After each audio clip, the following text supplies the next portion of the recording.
Hello बच्चों, let us read the given question. Which of the following statement is incorrect. तो हम सभी statements को एक एक करके चेक करते हैं. Option A, for zero order kinetics T half is independent of initial concentration. For zero order reactions T half is given by A naught by 2k. तो clearly T half is directly proportional to A naught. तो हमारा option A will be false because T half has a direct relation with initial concentration, that is A naught. Now let us read option B. For zero order kinetics, in equal time, equal amount of reactant will decompose. तो हमारा statement B, that is option B, is correct. It is a property of zero order reaction that equal amounts of reactant react in equal amounts of time.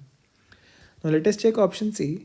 For first order kinetics, in equal time, equal percentage of reactant will decompose.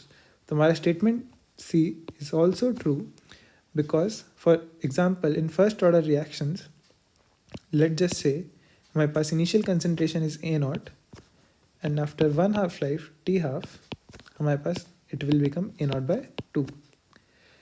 अब अगर इसको एक और half life हम wait करें तो it will convert to A naught by 4. तो first half life में हमारे पास 50% of the reactant that is A naught will decompose into A naught by 2.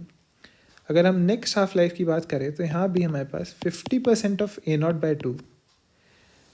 यहाँ पे जो चीज़ नोट करने की है, हमारे पास जो नेक्स्ट रिएक्शन है यहाँ पे उसके लिए initial concentration is A naught by 2.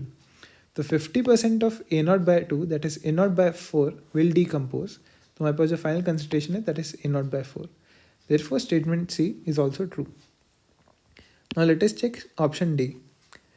Rate law expression of reaction may contain concentration of reactant even concentration of catalyst. तो हमारा option D is also true. Rate law expression में कोई ऐसे बाउंडेशंस नहीं है कि हमें केवल प्रोडक्ट्स या फिर केवल रिएक्टेंट्स ही लिखने हैं. रेट लॉ में हमारे पास कंसंट्रेशन ऑफ कैटलिस्ट भी लिखी जा सकती है.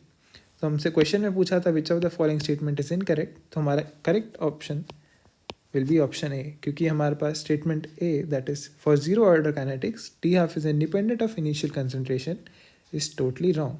तो हमारा option A is the correct answer. तो आई होप आपको समझ में आया हो. Thank you, all the best.